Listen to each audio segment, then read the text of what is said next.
무쟁수법이라는 그런 책이 있는데 이 책에 보면 이런 이야기가 나옵니다. 앤이라는 한 여인이 있었는데 앤이라는 한 여인이 백혈병에 걸려 죽어가는 잭슨이라는 그 청년을 사랑하게 됩니다. 이 앤이라는 여인은 주위의 반대에도 불구하고 그 백혈병에 걸려 죽어가는 그 잭슨과 결혼하게 되고 헌신적으로 이제 그를 돌보며 사랑하게 됩니다. 그런데 죽을 것 같았던 이 잭슨이라는 청년이 뜻밖의 골수 이식 수술을 받게 되어지고 또 그 수술이 아주 성공적으로 잘 끝나서 정말 죽지 않고 건강을 기적적으로 회복하게 되어지는 겁니다. 수술이 끝난 다음에 6개월이 지나고 1년이 지나니까 언제 백혈병을 앓았는가 할 정도로 건강이 완전히 회복이 되어진 거예요. 근데 문제가 바로 여기서부터 이제 시작이 된 겁니다. 이상하게 그 잭슨에 대한 그 앤의 사랑이 이전과 같지 않은 겁니다.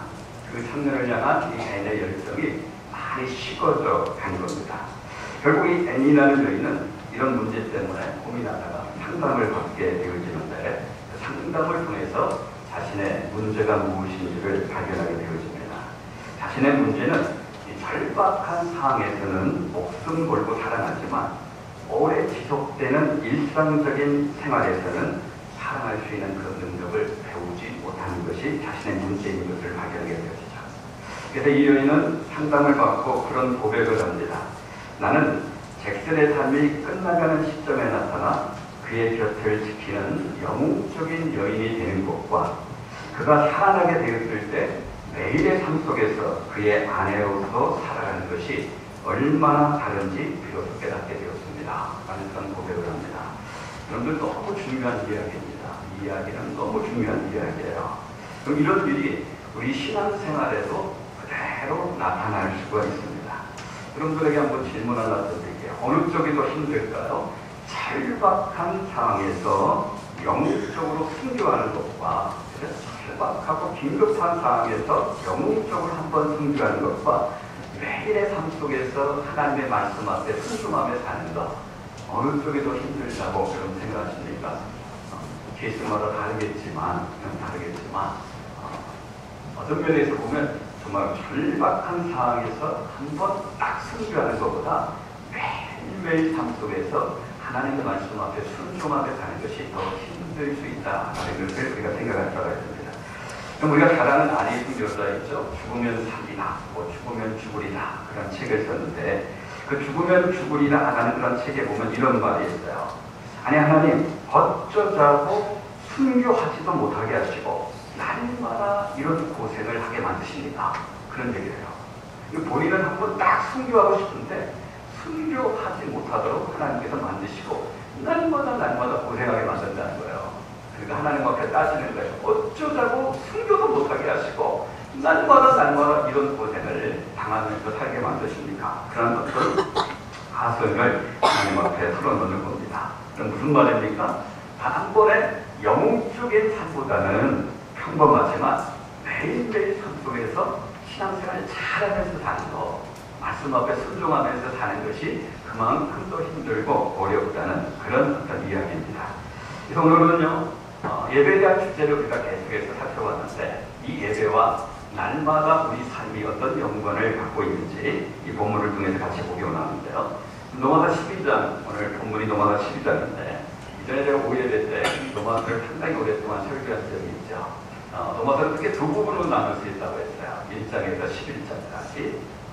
1장에서 11장까지는 우리가 믿는 믿음의 대상이 누구인가, 믿음의 대상에 대해서 또 우리가 믿는 믿음이 그 내용이 무엇인가, 믿음의 내용에 대해서 자세하게 설교를 하고 있어요. 그 12장에서 16장까지는 이제 그 믿음을 소유한 우리들이 이제 생활 속에서 어떻게 삶을 살아가야 되느냐, 그 생활에 대한 문제, 삶에 대한 문제를 다루고 있습니다. 1장에서 16장까지가 넘어왔는데 1장에서 11장까지는 신앙에 대한 문제를 다루고 있어요. 그 12장에서 16장까지는 이제 생활, 삶에 대한 문제를 다루고 있는 겁니다. 그리고 우리가 특별히 예수님을 믿는다고 할 때, 예수님을 믿는 삶을 표현할 때 우리가 신앙생활한다 그런 말을 하지 않습니까?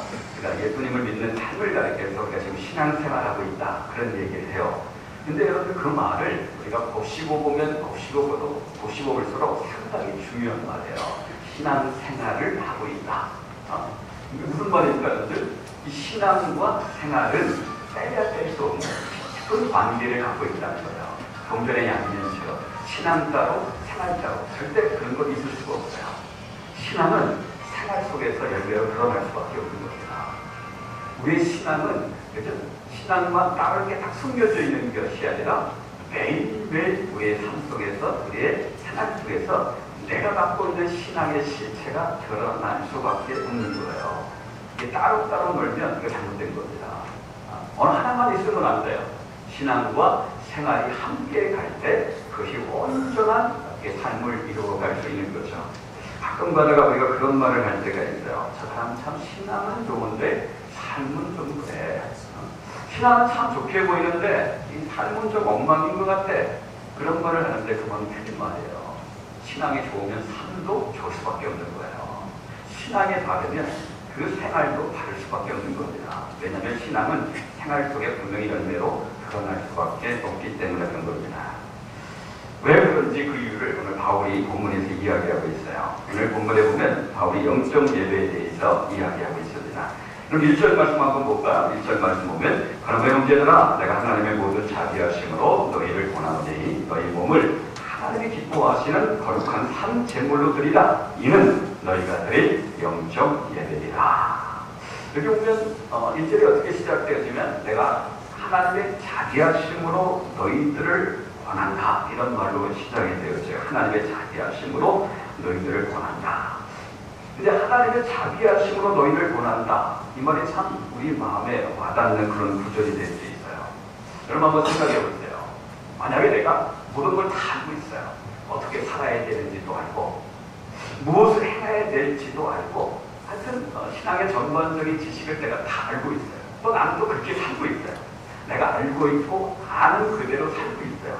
근데 내 눈앞에 보이는 어떤 사람이 있는데 알지도 못하고 그대로 살지도 않고 있어요. 그럼 대부분의 사람들이 어떻습니까? 야, 너 그따위로 살면 너 어떻게 예수 믿는 사람이라고 할 수 있냐? 그따위로 살면 안 되지. 이렇게 살아야 되지. 그리고 어떻게 해요? 때론 부중하듯이 심판하듯이 정죄하듯이 그에게 뭔가 강요하듯이 그렇게 말할 때가 참 많이 있죠. 사도 바울은요, 예수 믿는 사람들이 어떻게 살아야 되는지 다 알고 있어요. 그리고 그 삶을 실제적으로 바울은 살고 있어요. 근데 바울 앞에 보여지는 사람들의 삶을 보니까 이거 엉터리인 거예요. 제대로 알지도 못하고 제대로 행하지도 못하고 그 머리를 맞은지 바울이 막 화를 냈어요. 야, 그따위로 살지 마 하면서 정지하고 심판할 수 있는데 바울은 그렇게 얘기했잖아요. 내가 하나님의 자비하심으로 너희를 권한다. 내가 하나님의 사랑을 근거로 해서 하나님의 국면을 근거로 해서 내가 너희들에게 권면한다. 그렇게 얘기하는 거예요. 가끔 보면 참 믿음이 큰 부모님 밑에서 자란 자녀들 가운데 삐딱선을 타는 그런 자녀들을 종종 볼 때가 참 많이 있어요. 그 이유가 어디에 있습니까? 아마 이 부분에서 걸리기 때문에 그래요. 이 믿음이 좋은 부모들이 하는 말이 틀린 말이 하나도 없어요. 그렇죠? 믿음이 좋은 부모들이 하는 말을 보면 처음부터 끝까지 다 맞아요. 근데 자식놈들이 그렇게 못 사니까 야, 너 하나님을 믿는 애가 그렇게 살면 되냐? 이렇게 살아야지. 이야기를 하는데 자비하심의 근거에서 얘기하는 게 아니라 사랑과 궁유를 근거로 해서 자식에게 이야기하는 게 아니라 마치 율법을 잣대로 해가지고 정죄하시지, 심판하듯이 강요하듯이 이야기하는 경우가 참 많이 있는 거예요. 그 자녀들이 어렸을 때는 그냥 못 모르고 그냥 힘이 없다 보니까 그냥 받아들이지만 애들이 커서 성장해서 자아가 충만할 때는요 뛰쳐나가는 거예요. 기회받고 뛰쳐나가게 되어지는 거예요. 그러면서 여러분들 그런 면을 볼 때 저와 여러분들도 누군가에게 권면이 필요하다면 이 하나님의 자비하심이 있어야 돼요. 하나님의 사랑과 긍휼. 하나님과 저와 여러분들 개인적으로 권면할 때는 마찬가지예요. 하나님 절대 정죄하듯이 심판하듯이 그저 비난하듯이 우리를 권면하지 않아요. 언제나 하나님은 자비하심과 긍휼과 사랑을 근거로 해서 우리에게 권면의 말씀을 하시는 거죠. 이렇게 바울이 하나님의 자비하심을 근거로 해서 권면을 하는데 무슨 권면을 합니까? 너희 몸을 하나님이 기뻐하시는 거룩한 산 제물로 드리라 그래요. 이는 너희가 드릴 영적 예배이라. 이 영적 예배에 대해서 이야기를 하고 있습니다. 그 영적 예배가 뭐라고 합니까? 어떤 게 영적 예배예요? 대표 기도하는 분이나 찬양을 인도하는 그 찬양대가 방언으로 막 기도하고 방언으로 찬양하면 그게 어떤 영적인 예배입니까?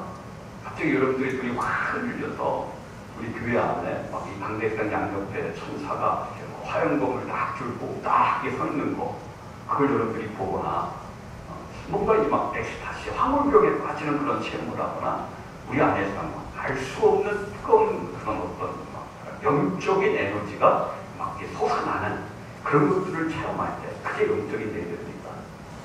저는 바울은 영적인 예배에 대해서 이야기하면서 영적인 예배가 무엇인지를 우리에게 가르쳐주고 있는데, 영적인 예배는 딴 게 아니라 우리 몸, 소마라고 육신이죠. 그렇죠? 우리의 몸을 하나님이 기뻐하시는 거룩한 산제물, 살아있는 제물로 드리는 것, 그게 영적인 예배다. 그렇게 말씀하고 있어요. 그럼 우리가 이 구절을 보면 조금 우리가 이상하게 생각할 수 있는 구절이 있죠. 그럼 바울만큼 구약에 대해서 정통한 사람은 없습니다. 구약을 깨닫고 있는 사람이 사도 바울이에요.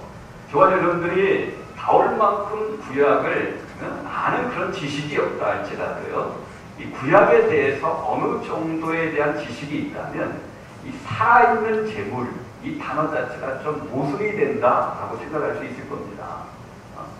이 말은 뭐 어떻게 보면 여러분들 졸면서 은혜 받으세요라는 말과 똑같은 말이 되는 거예요. 앞뒤가 안 맞는 그런 말이 되는 거예요. 그럼 제물이라는 게 뭡니까? 제물이라는 게 뭐예요? 제물이라는 게 뭐예요? 죽임을 당해서 하나님 앞에 바쳐지는 게 제물입니다. 칼로 목을 잘라야 되는 거고, 팔과 다리를 다 잘라야 되는 거고, 배를 갈라서 그 안에 있는 내장을 다 끄집어내야 되는 거예요. 그리고 어떻게요? 잘라진 만큼 다 잘라져야 되고, 피를 흘린 만큼 다 흘려야 되는 거고, 태워질 만큼 다 태워져서 온전히 죽은 상태로 하나님 앞에 드려지는 거, 그게 제물이거든요. 근데 구약을 너무 잘하는 바울이 이건 모를 리가 없는데 지금 쓰는 용어가 그래요. 너희 몸을 하나님이 기뻐하시는 거룩한 산 제물, 살아있는 제물로 드리라. 그렇게 지금 말씀하고 있는 겁니다. 이 말씀의 의미가 뭡니까? 우리의 몸을 정말 하나님이 기뻐하시는 살아있는 제물로 드린다는 것, 이게 도대체 어떤 의미를 갖고 있습니까? 이 표현을 보면 바울이 우리 사람의 성향에 대해서 너무 잘 알고 있는 것 같아요. 너무 잘 알아서 이런 표현들을 좀 쓰고 있지 않나, 그런 생각을 좀 해볼 수 있습니다. 그럼 사람들은요, 예배가 우리 몸으로 드리는 거라는 그 사실을 잊고 살 때가 참 많이 있습니다. 그래서 그냥 예배 그러면 주일날 이렇게 11시에 함께 모여서 어떤 형식을 갖고 어떤 폼, 어떤 틀 안에서 이렇게 드리는 요 예배만 예배로 생각하는 경우가 있어요. 그래서 이 형식을 갖고 드리는 이 공적인 예배를 드리면 나 예배 다 드렸다, 그렇게 생각하고 돌아가는 그런 사람들이 참 많이 있어요. 근데 여러분들 기억하셔야 돼요. 이렇게 우리가 11시에 이렇게 정해진 시간, 정해진 장소에 나와서 예배 어떤 폼 안에서, 틀 안에서 이렇게 공적으로, 형식적으로 예배를 드리는 이 예배도 하나님께서 인정하시는 예배이지만 하나님이 더 기쁘게 받으시는 예배가 있다고 얘기하는데, 그게 뭐냐? 우리 몸으로 행하는 모든 일들, 우리 몸으로 행하는 모든 일들, 우리 육신으로 행하는 모든 일들이 예배라는 영역 안에 있다는 것을 기억하셔야 됩니다. 그런 직장 가서 직장 생활하는 거, 학교 생활하는 거, 가정 생활하는 거, 모든 인간관계를 맺고 살아가는 거, 자녀와의 관계든, 부부간의 관계든, 친구와의 관계든, 성도와의 관계든, 직장 동료와의 관계든, 모든 관계를 맺고 살아가는 것, 그게 예배의 영역 안에 들어있는 거예요. 우리가 말하는 거, 우리가 느끼는 거, 우리가 행동하는 거, 발로 걸어다니면서 하는 모든 행위들, 돈을 버는 거, 돈을 쓰는 거, 돈을 저축하는 거, 이 모든 일, 몸으로 하는 모든 일, 내 육신으로 하는 모든 일이 예배라는 영역 안에 들어가 있다. 성경은 우리에게 그렇게 말씀하고 있습니다. 하나님이 정말 기쁘게 받으시는 예배는 바로 그런 예배입니다. 우리가 몸으로 드리는 예배, 우리의 몸을 하나님이 기뻐하시는 살아있는 제물로 드리는 그 예배, 그 예배가 영적 예배고 그 예배를 하나님이 기쁘게 받으시는 거예요. 그렇기 때문에 여러분들 정해진 시간, 정해진 장소에서 드리는 예배만이 예배라고 생각하는 큰 착각인 겁니다. 오히려 하나님이 정말 받고 싶어하는 그 예배는 시간과 장소가 정해져 있고 형식과 폼이 있는 이런 형식적인 예배가 끝난 다음에 우리의 삶의 정황 속에 들어가서 구체적인 삶의 정황 속에 들어가서 우리의 몸을 갖고 하나님을 기쁘시게 하는 그런 삶을 살아가는 그 예배가 하나님 보실 때 영적인 예배라는 거예요. 합리적인 예배, 이치에 맞는 예배라는 거예요. 그 예배를 내가 기쁘게 받겠다 하나는 바울을 통해서 우리에게 말씀을 해주시는 거예요.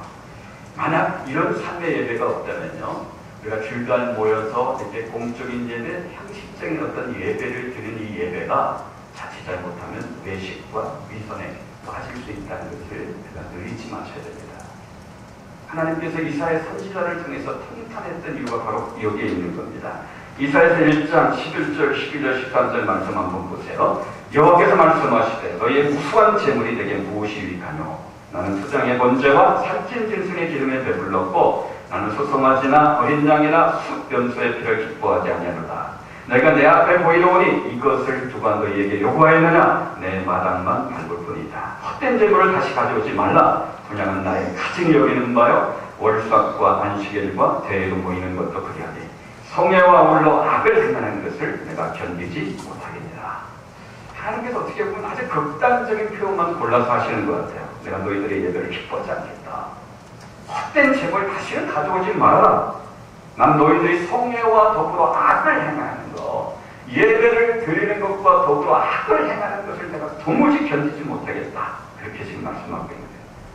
이스라엘 백성들이 착각하고 있던 게 무엇입니까? 이스라엘 백성들은 성전에서 드리는 제사만 제사로 생각하는 거야. 그리고 하나님은 성전 안에 계신 분으로만 생각하는 겁니다. 그러니까 어떻게 해요? 성전 안에 나와서 제사할 때는 아주 거룩한 모양을 갖고 제사하는 거죠. 그러나 성전 밖에 나갈 때는 자기 마음대로 죄짓고 살았던 사람들이 이스라엘 백성들이죠. 근데 하나님은 성전 안에만 계신 분이 아니죠. 예배당 안에만 계신 분이 아니에요. 안 계신 곳이 없고요. 불꽃 같은 눈으로 감찰하고 계신 분이 살아계신 하나님입니다. 그래서 하나님은 예배당 안에서 드리는 어떤 형식적인 예배, 공적인 예배를 통해서도 영광을 받지만 하나님은 예배당 밖에서 우리 몸으로 하나님을 기쁘시게 하는 삶을 살아가는 모든 삶의 여정 속에서 그 예배를 영적 예배로 기쁘게 받으시는 그런 분이에요. 오히려 하나님은요, 예배당 안보다는 예배당 밖에서 주일보다는 6일 동안 평일의 삶을 통해서 우리 예배를 더 기쁘게 받기를 원하시고 있는 그런 분입니다. 그렇기 때문에 우리 몸으로 하나님이 기뻐하시는 살아있는 제물을 드리는 것, 몸으로 기뻐하신 하나님을 기쁘시게 하는 그런 삶을 삶으로 말미암아 하나님께 드린 영적 예배를 저와 여러분들이 늘 드리면서 살아가셔야 돼요. 그렇기 위해서 우리의 삶에 요구되는 자세가 뭡니까? 우리의 몸을 하나님이 기뻐하시는 그런 산 제물로 드리는 그런 삶을 살기 위해서 우리에게 요구되는 게 2절 말씀이죠. 너희는 이 세대를 본받지 말고 우리 마음을 새롭게 함으로 변화를 받아 하나님의 선하시고 기뻐하시고 온전하신 뜻이 무엇인지 분별하도록 하라. 우리의 몸이 하나님께 드려지는 또 하나님을 기쁘시게 하는 거룩한 산제물이 되기 원한다면 제일 첫 번째는요, 이 세상을 본받지 말아야 됩니다. 너희는 이 세대를 본받지 말고. 여기 본받는다라는 그 단어가 영어 성경에 보면 conform이라는 단어가 나왔어요. conform이라는 것은 이 con이라는 접두사하고 form이라는 단어가 이렇게 합쳐진 단어입니다. con이라는 그 접두사가 갖고 있는 뜻이 뭡니까? 함께라는 뜻이에요. 함께, 같이 있다는 그런 뜻이에요. together라는 그런 뜻이 있죠. form이라는 단어는 말 그대로 form이에요. 유니폼 할 때 그런 form, 뭐 이렇게 어떤 형체, 어떤 형틀, 뭐 그런 것들을 가리키는 겁니다. 그러니까 세상을 본받지 마라. 이 말은 뭐예요? 세상과 같은 폼을 갖지 말라는 거예요. 세상과 같은 모양을 갖지 말라는 겁니다. 세상과 같은 짓을 하지 말라는 거예요. 그러니까 이 세대를 본받지 말아라. 그 말은 뭐라고요? 세상과 같은 폼, 세상과 같은 모양, 세상과 같은 그런 짓 하지 말아라. 한마디로 말하면요, 세상 따라가지 말라는 거예요. 세상을 따라가지 말아라. 예를 들면 그래요. 예전에 우리 남자 한 분이 직장에서 회식하는데 2차, 3차를 가다 보니까 여정원들이 있는 눈사람의 총으로 바꾼 거예요. 여러분도 그런 자리에 가보면요, 세상에 믿지 않는 사람들은요, 품에 여자들이 않고 온갖 못된 짓을 다 합니다. 그리고 이렇게 못된 짓을 하면서 그렇게 하는 것 자체를 남자다움으로 생각해요. 아주 속탄함으로 생각하는 거예요. 이렇게 음란한 짓을 하면서도 이게 남자다움이고 속탄함으로 생각해요. 그들은 아무 거리낌 없이 그런 것을 해요. 그럼 믿음의 사람들은 그런 자리에 가지도 말아야 될 뿐만 아니라 그 세상의 남자들이, 세상에 믿지 않는 사람들이 그런 짓을 한다 할지라도, 그런 폼을 갖고 그런 모양을 갖고 인생을 산다 할지라도 같은 모양, 같은 짓을 행하면 안 되는 거죠. 그게 세대를 본받지 않는 겁니다. 믿지 않는 여자들 모이면요, 세상에 보이는 것이 전부다 보니까 늘 자랑하는 게 세상에 보이는 것들만 자랑해요. 남편 자랑하고, 뭐 자식 자랑하고, 돈 자랑하고, 자기 집 자랑하고, 자기 학벌 자랑하고. 그렇습니다. 왜? 눈에 보이는 게 전부니까 그들은 자랑할 것은 그것밖에 없어요. 그럴 때 믿음의 사람들이 그들과 같이 어울려서 천박하게 그런 행동을 같이 따라야 되느냐? 절대 그러면 안 된다는 거죠. 이 세대를 본받지 말아라. 그렇게 얘기합니다. 또 여러분들, 이 세대를 본받지 말아라. 이 세대라는 말이 정호석의 패턴이라는 말과 이렇게 또 쓰여져요. 이 말은 뭐냐면, 이 세대를 본받지 말아라 라는 말은 이 세상에서 이렇게 자꾸 해마다 이렇게 유행되는 것들이 있죠. 해마다 계속 유행되는 그런 어떤 세상의 유행 그런 것들을 따라가지 말아라. 그렇게 이야기합니다. 요즘 유행하는 거 보면요, 아주 정력적으로 음란하게 바뀌는 것들이 얼마나 많이 있는지 몰라요. 하나 예를 들자면 그런 패션을 한번 생각해 보세요. 가끔 이렇게 TV를 통해서 패션쇼 하는 거 이렇게 한 번 정도는 다 보셨을 거예요. 근데 패션쇼 하는 거 이렇게 보면 그 모델들이 거의 벗고 나오는 그런 경우를 참 많이 봅니다. 아담과 하와가 범죄했을 때 하나님께서 이제 옷을 지어줬는데, 옷의 첫 번째 기능은요, 부끄러움을 가리는 겁니다. 부끄러움을 가리는 게 옷의 기능이에요. 근데 요즘은요, 옷의 기능이 부끄러움을 가리는 게 아니라 오히려 부끄러움을 드러내는 그런 옷들이 하나의 유행처럼 계속해서 우리에게 다가오는 것을 보게 되시는 거죠. 우리 여자분들 가운데 자기 몸매 가시하기 위해서 이 짧은 그 미니스커트를 입는 분들도 있고요. 어떤 또 여자분들은 가슴이 푹 패인 그런 옷을 입고 다니는 분들도 있고, 우리 청년들 가운데 배꼽이 훤히 보이는 배꼽 티, 그런 거 입고 다니더라고요. 똥꼬가 아주 훤히 보이는 똥꼬치마, 그런 거 입고 다니는 분들이 있고요. 우리 교회는 그 똥꼬치마 입고 다니는 사람이 없는데요. 근데 밖에 나가보세요. 똥꼬치마 입고 다니는 또 아가씨 젊은 한 나머지 그런 패션들 어떻게 해요? 따라가지 말아라. 아무리 자기 몸매를 좀 과시하고 싶다는지라도요, 우리의 몸을 하나님이 기뻐하시는 살아있는 제물로 드리기 원한다면 하나님 말씀과 위배되는 그런 세상의 유행들을 절대 따라하지 말아라. 어떻게 보면 참 예수 믿는 사람들은 옷도 마음대로 못 입겠네, 뭐 그렇게 생각할지 모르지만 맞아요. 예수 믿는 사람들은요, 옷도 마음대로 못 입어요. 절제할 줄 알아야 돼요. 단정하게 입어야 돼요. 노출하기 쉬운 계절이 왔기 때문에 여러분들에게 말씀을 드리는 겁니다. 여성 여러분, 남자들은요, 여성들이 노출할 때 쉽게 유혹을 받게 되어 있어요. 성경에 보면 여자를 보고 음욕을 품는 자마다 이미 가늠한 자다, 그렇게 말씀하는데, 여자분들이요, 노출이 심한 옷을 입고 다니면 남자들로 하여금 재짓게 만드는 거예요. 무슨 죄요? 사나이 가슴에 불을 당긴다.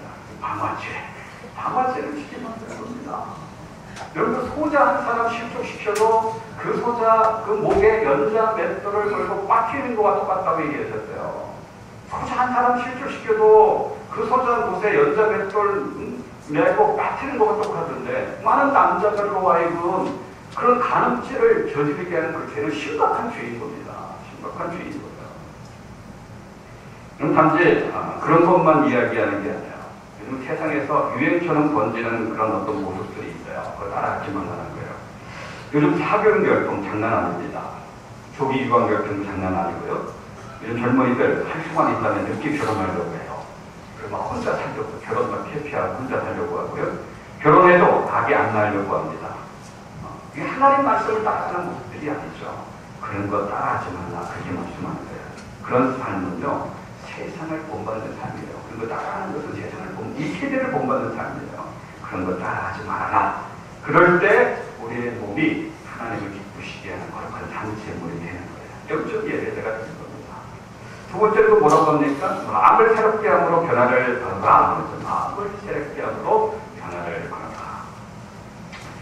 첫 번째는 유행을 따라가지 말아라. 어떻게 보면 외적인 행동에 대해서 이야기하는 거죠. 근데 행동만 이야기하는 게 아니라 그런 행동을 유발하게 하는 근본적인 문제가 있는데 마음의 문제인데 내면의 문제인데 그 마음의 문제, 내면의 문제가 근본적으로 변화를 받아라. 그렇게 말씀하고 있어요.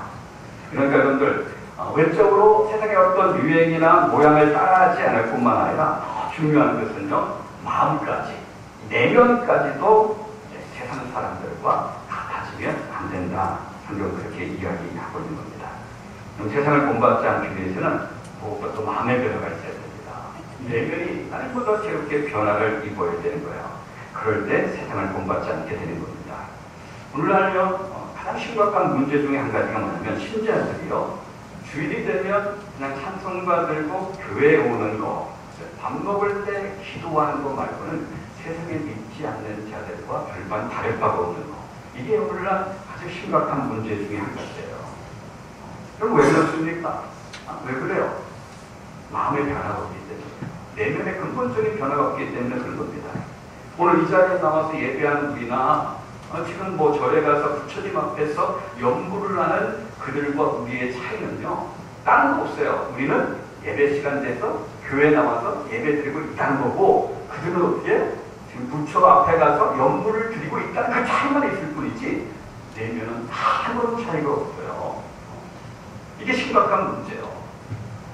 우리가 사업을 해도요 매장을 열 때 목사님을 초청해가지고 개원 예배를 드리는 거 그것만 달라요.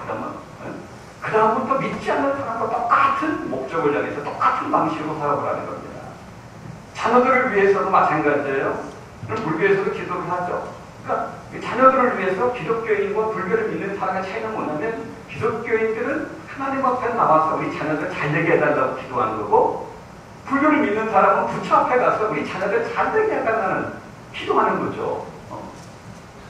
기도하는 그 모습은 똑같은데, 기도하는 모습은 똑같은데, 마음은 그 자녀를 위해서 기도하는 내용이나 자녀를 위해서 추구하는 목적은 똑같은 거예요. 다른 거 없는 거예요. 그 이유가 어디에 있어요? 이 마음이 바뀌지 않으니까 그런 겁니다. 마음이 바뀌면, 그렇죠. 삶으로 드러나는 행동의 그런 어떤 열매들도 바꿔질 수밖에 없습니다. 그래서 지금 바울은 마음을 새롭게 함으로 변화를 받으라 이렇게 명령하고 있는 거예요. 여기 변화를 받으라 라는 말의 시제를 보니까 현재 명령 수동태입니다. 현재 명령. 헬라어에서 현재라는 것은 계속의 의미를 갖고 있어요. 진행의 의미를 갖고 있는 겁니다. 그러니까 마음의 변화를 받는다는 것은 한 번 마음의 변화를 받는 게 아니라 계속해서 마음의 변화를 받으라는 거예요. 어떤 분이 그래요. 목사님 우리가 예수님을 믿으면 새로운 피조물 아닙니까? 마음의 변화가 일어난 자들 아닙니까? 이렇게 물어요. 맞아요. 우리가 예수를 믿는다는 것은 새로운 피조물이 됐기 때문에 마음의 변화를 받은 자들이에요. 근데 여러분 그때 우리가 예수님을 믿을 때 우리 안에서 일어나는 마음의 변화는 전체적인 변화가 아니에요. 그 마음의 변화가 시작됐다는 거예요. 스타트됐다는 거예요. 예수를 믿음으로 말미암아 내 안에 마음의 변화가 이제 스타트된 거예요. 시작된 거예요. 그 시작된 마음의 변화가 계속해서 변화를 입어야 돼요. 끊임없이 새로워지는 그런 삶을 살아가야 되는 거예요. 그런데 이 마음의 변화가 끊임없이 일어나지 않으니까 살다 보니까 엉뚱한 것이 자꾸 내 마음 가운데 들어오는 거예요. 세상에서 성공한 연예인들의 기사가 내 마음에 들어오는 거고 세상에서 돈 많이 벌고 잘 먹고 잘 사는 사람들의 이야기가 자꾸 내 마음에 들어오는 거고 세상의 가치관과 사고가 자꾸 내 마음에 들어와서 내 마음을 붙잡게 되어지는 거예요. 그래도 마음이 안 바뀌어지는 거죠. 마음의 변화가 절대 일어나지 않게 되어지는 거죠. 그러면 어떻게 하면 이 마음의 변화가 우리 안에서 계속해서 일어날 수 있습니까? 우리가 잘 아는 시편 1편 1절과 2절 말씀 보세요. 복이 있는 사람은 악인들의 꾀를 따르지 아니하며 죄인들의 길에 서지 아니하며 오만한 자들의 자리에 있지 아니하고 오직 여호와의 율법을 준구하여 그의 율법을 주야로 밤낮으로 묵상하는 묵상하는도다. 내 마음의 변화가 끊임없이 계속해서 일어나기 원한다면 하나님의 말씀과 기도의 삶이 저와 여러분들 가운데 절대적으로 필요합니다. 다른 방법 없어요. 날마다 이 말씀을 가까이 하고 말씀을 묵상하는 그런 삶, 이 말씀의 창고를 풍성하게 채워나가는 이 노력이 우리에게 필요합니다. 말씀을 통해서 신앙적인 가치관을 끊임없이 채워나가야 하는 거예요. 이거 외에 다른 방법 없어요. 절대로 다른 방법 없습니다. 매일 기도하면서 매일 하나님의 말씀을 가까이 하고 말씀을 묵상하지 않으면요, 목사도 될 수 없고요, 장로도 될 수 없고, 아무리 20년, 30년 평생 동안 신앙생활한 사람들도 세상과 다를 바가 없는, 그렇죠? 외적인 모습은 좀 달라 보이지만 마음 근본 자체는 다를 바가 없는 그런 자리에 머물러 있을 수밖에 없어요. 그래서 마음을 의스럽게 하셔요. 이건 하나 더 보면요, 우리 몸을 하나님이 기뻐하시는 단제물로 드리는 이 원한다면 그 마지막 2절 후반부에 하나님이 기뻐하시는 뜻을 분별할 줄 알아야 됩니다. 하나님의 뜻을 잘 분별해야 돼요. 여기 하나님의 뜻을 분별한다는 말은 단순히 그냥 말씀을 많이 아는 그런 상태를 가르치는 게 아니에요. 성경을 많이 이렇게 공부하고 암송해서 성경 지식이 많이 있는 그런 상태를 가르치는 게 아니에요. 분별하다라는 그 단어가 헬라어로 도키마조라는 그런 뜻인데, 이 말은 시험내서 알아내다라는 그런 뜻입니다. 불순물이 많이 낀 그런 금이 있는데 그걸 이제 불로 연단해가지고 불순물을 다 제거해서 순금을 분별할 때 그때 이 도키마조라는 단어를 써요. 이게 분별하다라는 말의 뜻이 뭐냐면, 우리가 인생을 살아가다 보면 온갖 세상의 가치관들이 우리를 향해서 우후죽순으로 밀려올 때가 있는데, 그런 세상의 가치관의 한복판에서 우리가 삶을 살아가면서 수많은 세상의 가치관이 사방에서 우리를 공격한다 할지라도 그 안에서 하나님의 뜻이 무엇인지를 분별해낼 수 있는 이 삶을 분별하다라는 그런 단어가 우리에게 가르쳐주고 있는 교훈입니다. 그렇게 되지만 우리 몸을 하나님이 기뻐하시는 거룩한 산재물을 드릴 수 있다는 거예요.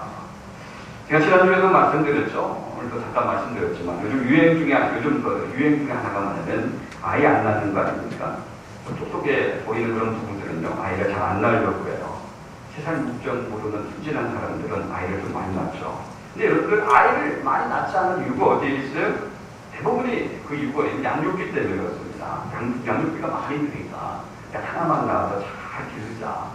두 아이 애 둘 낳아가지고 둘에게 이렇게 쏟아부을 그 양육비를 그냥 하나만 낳아가지고 거기에다가 투자하자. 유학도 보내고 둘한테 쏟아부을 그 양육비를 하나한테 그냥 다 쏟아부어서 잘 양육하자. 그런 어떤 생각을 갖고 있기 때문에 오늘날 많은 사람들이 결혼을 하고도 아이를 많이 안 낳습니다. 여러분들 한번 생각해 보세요.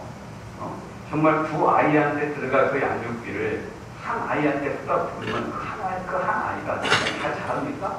잘 자랄 수 있다는 확신이 있습니까? 여러분, 그건요, 하나님의 뜻이 아니에요. 그 철저하게 세상의 가치관으로 그 밑바탕이 세상의 가치관이 쌓여져 있는 생각입니다. 그 말은 다른 말로 하면 돈으로 자녀를 양육하겠다는 말과 똑같은 거예요. 두 아이한테 들어갈 그 비용을 한 아이한테 쏟아보면 애가 잘 클 거다. 그 말은 뭐예요? 돈을 많이 들이면 들일수록 그 아이가 잘 클 거다. 그런 말과 똑같은 거예요. 그건 하나님의 뜻이 아니에요. 세상적인 가치관이죠. 세상적인 가치관입니다. 여러분들 자녀를 출산해서 아이를 키우는 것이 부모의 아주 중요한 사명인데 그것을 하나님의 사명으로 생각하지 않는 겁니다. 정말 그러셔야 돼요. 내가 결혼해서 아이 낳고 양육하는 면에 있어서 하나님의 뜻을 잘 분별할 줄 아셔야 돼요. 전 개인적으로 예수를 믿는 부부들이 아이를 어느 정도 낳아야 될까? 진리는 아닌데 개인적으로 이렇게 하나님의 뜻에 비춰보면 그래도 몇 명 정도 낳아야 될까? 개인적으로 한 3명 정도로 낳아야 된다고 생각해요. 적어도 3명 정도는 하나님과 예수님과 성령님이 얼마나 세 분이 그 공동체를 잘 유지해 나갔습니까? 그 얘기를 여기다 갖다 붙이면 좀 그렇지만 그래도 적어도 3명 정도 낳아야 되지 않을까? 둘째 낳고 아직 셋째 안 낳으신 분들 꼭 내친일에 셋째 꼭 낳으시기 바랍니다. 셋 정도 낳아야 되지 않을까? 지난번에 신문에서요.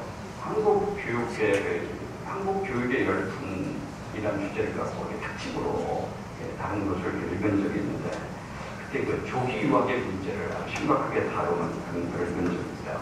우리 성도님 가운데서도 이 조기 유학 때문에 상당한 그런 성도님이 있는데 요즘 여러분들 조기 유학 장난 아니죠. 자녀들 이 조기 유학 보내는 형태가 자녀들만 아주 어렸을 때 초등학교, 중학교도 안 됐는데 조기 유학 보내는 그런 부모들도 있는 것 같고 또 어떤 가정은요 아빠만 여기 있고 엄마하고 애는 또 유학 보내는 기러기 아빠들이 있고 한국에 요즘 얼마나 많이 있는지 몰라요.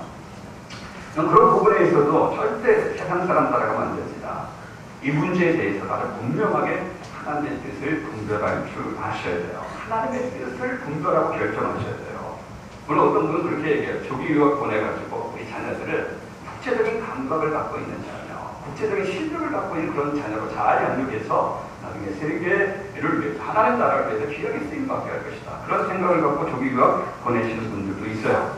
근데 여러분들 기억할 것은요. 성경에 보면 자녀들이 성인이 되기 전까지 교육의 가장 중요한 책임은 부모에게 있다는 것을 여러분들 기억하셔야 돼요. 학교 교육이나 교회 교육이나 학원 교육이 아무리 중요하고 아무리 필요하다 할지라도 자녀들이 성인이 되기까지 가장 큰 영향을 미치는 대상은 부모라는 사실을 잊지 마셔야 돼요. 그러므로 이 조기 유학은요, 어떻게 보면 자녀에게 가장 중요한 영향을 미치는 부모의 책임을 내려놓는 것이 될 수 있어요. 그냥 세상 교육에 맡기는 그런 것이 될 수 있어요. 그리고 여러분들 이 자녀들 조기 유학 문제 때문에 부부가 서로 떨어져 사는 것도 큰 문제입니다. 고린도서 7장 5절에 보면요, 서로 분방하지 말라. 다만 기도한 틈을 얻기 위하여 합의상 얼마 동안을 하되 다시 합하라. 이는 너희가 절제 못함으로 말미암아 사탄이 너희를 시험하지 못하게 하려 함이니라. 이 말씀처럼 부부는요, 기도하는 것 외에는 절대 분방하면 안 되는 거예요. 특별하게 기도할 어떤 이유가 있기 때문에 그 이유 말고는 부부는 떨어져 살면 안 되는 거예요. 왜 분방하지 말라고 합니까? 서로 절제하지 못하기 때문에 사탄에게 시험을 받을 수 있기 때문에 분방하지 말아라. 그렇게 이런 부부가 서로 떨어져 있다는 것은 사탄에게 시험을 받을 수 있는 그런 환경에 있다는 말과 똑같아요. 어떤 분들은 자신에게 목사님 그래도 우리 부부는 괜찮다는 거예요. 경건하기 때문에 우리 부부는 괜찮다고 막 이야기하는데 경건할지 모르지만요, 떨어져 사는 것 그 자체가 이미 사탄에게 시험받을 수 있는 그런 상황이라는 것은 잊지 마셔야 돼요. 혹시 저와 여러분들 가운데 자녀를 조기 유학 보낸 분이나 앞으로 이 조기 유학을 생각하는 분이 있다면 세상 사람들과 똑같이 생각하면 안 됩니다. 오해하지 마세요. 조기 유학 보내지 말라는 말이 아니에요. 정말 여러분들 마음 가운데 그런 생각이 있다면 하나님 앞에 정말 충분히 기도하세요. 충분히 기도하시고 하나님의 뜻을 내 가정을 향한, 내 자녀들을 향한 그 하나님의 뜻을 먼저 분명하게 발견하시고 나서 뭘 하든지 결정을 하셔야 돼요. 정말 여러분들이 기도하고 우리 자녀를 향한 하나님의 뜻이 그거라면 내가 조기 유학을 좀 보내야 되겠다 그런 어떤 판단이 있으면 그 판단이 서는 것으로 끝나지 않고 그러면 내가 지금 멀리 떨어져 있는 내 자녀들에게 어떻게 부모로서 선한 영향을 미칠 수 있을까 그것까지도 함께 고민하셔야 돼요. 예전에 우리 교회에 윤현주 장로님 오셔서 한번 찬양 준비한 적이 있죠. 그때 윤현주 장로님이 그 아들이 미국에 조기 유학을 갔잖아요. 그 장로님은 그 아들을 놓고 기도할 뿐만 아니라 어떻게 하면 그 아들의 그 신앙을 위해서 내가 부모로서 할 수 있는 이게 뭘까 생각하다가 매일 큐티해가지고 그 큐티하는 것을 메일로 보내고 그 아들의 큐티를 또 메일로 받고 계속해서 큐티 나누는 그게 이제 책으로 엮어서 나오지 않았습니까? 저도 그런 자세가 우리에게 필요한 겁니다. 우리 몸을 하나님이 기뻐하시는 거룩한 산제물로 드리는 그런 삶을 살고자 한다면 매일의 삶 속에서 구체적인 두 가지 문제 가운데서 하나님의 뜻을 분별해낼 줄 알아야 됩니다. 하나님의 선하신 뜻, 기뻐하시는 뜻, 온전하신 뜻을 분별해낼 줄 알아야 돼요. 그래야지 우리의 몸으로 하나님을 기쁘시게 하는 그런 삶의 예배, 영적인 예배를 드릴 수가 있게 되겠습니다. 이 사람들 여러분, 좋아요. 오늘 말씀 듣고 찬송하고 헌금도 드리고 이제 축도 우리가 하고 돌아간다고 해서 예배가 끝나는 것이 아니에요. 공적인 예배, 형식적인 예배는 끝날 수 있어요. 그러나 우리 몸을 하나님이 기뻐하시는 그런 산제물로 드리는 삶의 예배는 형식적인 예배가 끝난 이 시간부터 이제 시작이 되어지는 겁니다. 삶의 모든 영역에서 우리 몸으로 드리는 삶의 예배는 이 예배가 끝난 그 순간부터 시작이 되어져요.